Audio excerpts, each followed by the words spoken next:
Welcome back to the deep dive. We're here to take the source material you've provided, cut through all the noise, and really get to the core of it. And today we're tackling a big one, a real philosophical heavyweight. Free will. Specifically, how can you have true, meaningful free will inside a universe that is, by definition, under absolute divine governance? It's the ultimate tension point, isn't it? And Yeah. the sources, they don't shy away from it at all. They lay out a framework where free will isn't about, having unlimited choice. Which is impossible anyway in any system. Exactly. It's about having meaningful choice, but exercised completely within very specific, customized boundaries. Okay, let's ground this. The sources offer a great analogy to start with, the professional sports game. You, the individual, you're the player on the field. Precisely. You have, and this is key, absolute freedom over your moves, your strategy, your effort. You can pass, you can run, you can push yourself to the limit, or, just give up. But you have to play within the lines. You have to play within the lines, within the boundaries of the field, the rules of the game, the clock. You can't just decide to, I don't know, teleport the ball into the end zone. Right. But, and this is the whole point, your decisions inside that specific field of play, they are entirely meaningful. They absolutely determine the final score for you. So that's our mission for this deep dive.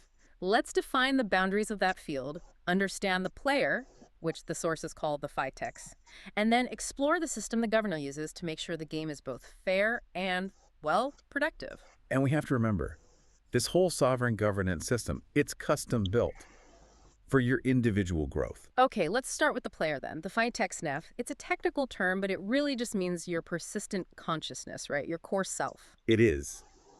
But the term is chosen very carefully Why that specific term? because it establishes a critical qualifier right away.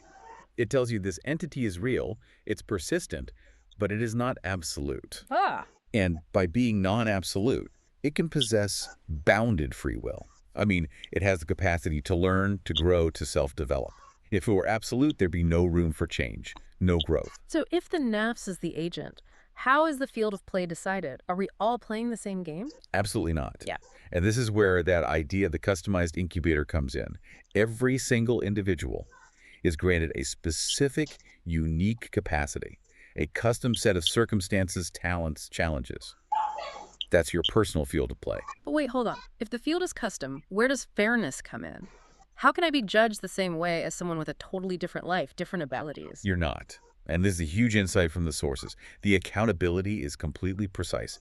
Within your bounded field, you're rewarded for the good you earn, and you're held strictly responsible for the ill you earn. Okay. But always, and this is the crucial part, according to your assigned capacity, it's a proportional system. It's designed for optimized growth, not some arbitrary universal standard.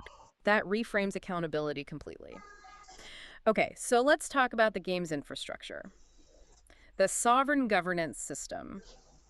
We tend to see our reality as, I don't know, chaotic, random, but the sources say it's anything but. They're very clear. The reality we experience is not a product of random physical chance. It is an explicitly governed interface. The governed interface. Yes, think of it like this interface is engineered to respond directly to the internal state and the choices of your FISNAs. You make a move on the field, and the field reacts in a very specific, determined way that's meant to teach you something. So if our reality is like software, who's managing the code? Who's making sure every single response serves that individual learning purpose? That's the role of the absolute governor. Allah. Their function is to manage the apparitions. Apparitions, we need to define that term. Right. Apparitions are the engineered scenarios, the events, the phenomena of your daily life. The governor manages these to make sure they serve the exact necessary purpose for that specific lane task to achieve its required growth. You only control your actions. The governor controls the resulting external scenario. Which leads us directly into the mechanism of that growth. You mentioned the NAF starts with capacity, but it's not perfect. The sources use this incredible analogy of the Fieldix NAFs being an uncut diamond. Yes, it has abstract cognition, it can think, but it lacks the precise governance vocabulary. It doesn't know how to communicate effectively with the interface yet. It's pure potential, but it's still trapped in this rough, rock-like state. And to get it out of that state, you need You- pressure, friction. Intense pressure and friction. And this is where the sources connect that whole polishing process to the Quranic principle of hardship, or text with ease, or text at ease. Hardship isn't a punishment. It's the uncomfortable friction that's necessary to remove that rock status. Okay, so the text argent, the hardship, is the friction. What is it forcing the NAFs to do? It forces the NAVs to extract linguistic terminology. It's basically experiential learning. Mm-hmm. By bumping up against these difficult apparitions in the universe, the Phytex NAVs has to assign precise meaning and definitions to abstract concepts. Things like patience, justice, gratitude, trust. And that precise terminology, that's the governance vocabulary, the language you need to master the game. That's the locution, yes. So once that friction starts and the NAS knows it needs to align, it has to execute two protocols. The first one is the input. We usually just hear that translated as ritual prayer, but what's the deeper functional definition here? In this framework, Alat is redefined. It's the searing or alignment protocol. It's this disciplined, ongoing process of intensely focusing the NAFs into that sovereign interface to receive definitive guidance.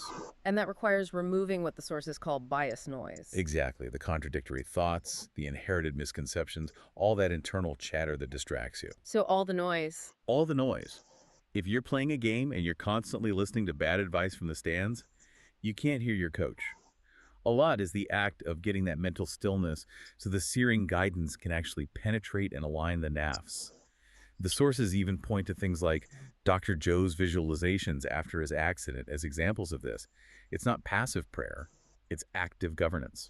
That makes sound much more like a rigorous intellectual discipline than a simple ritual. And after the input comes the output protocol, which is zakat. Zakat is purified knowledge transfer. It's the non-negotiable duty to immediately implement the guidance you just received through Alat, and, just as important, to help others develop by transferring that validated knowledge. So the action of zakat is what proves the guidance actually works. It proves it's operational, not just theoretical. If you receive guidance on, say, patience, you have to actively practice it and then transfer that knowledge to help someone else with their challenge. That's what proves you've actually internalized the concept. So you have to use the knowledge to build a domain for that transfer. That's what the sources call it, a GIJ. It ensures the guidance has moved from an abstract idea to a functioning operational governance protocol. The whole system, hardship, searing, transfer, it's all integrated for constant alignment and refinement. Okay, this is where it gets really interesting for me, because this is where the framework directly contrasts with a lot of modern self-help ideas. It really does. The sources shift the focus completely. The goal is not controlling external outcomes, but diligently aligning your internal purpose. This is what we could call the governance correction. The sources are just adamant.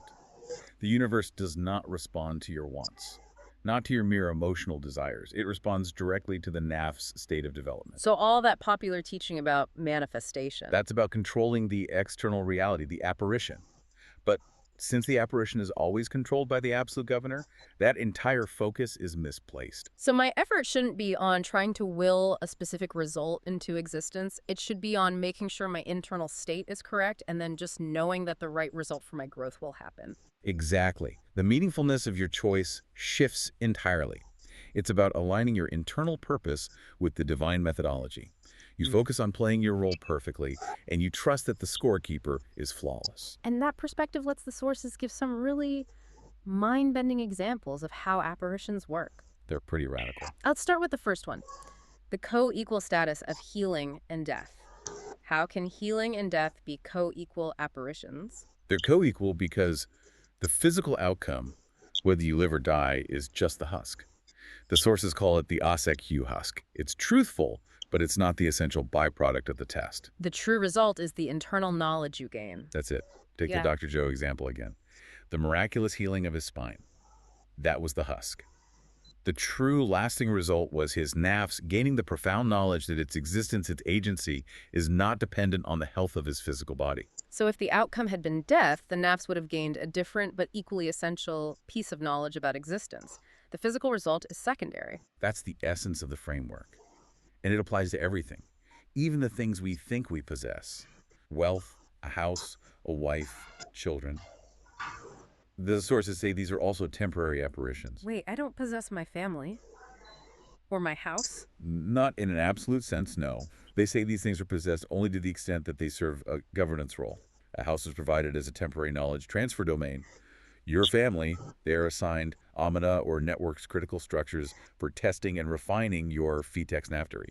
You're just the steward, operating that domain for a specific governance purpose. So it's becoming very clear that the real struggle, the intense part of free will isn't against the external world, which is managed for us. It's against the internal resistance. The internal field is the main battleground.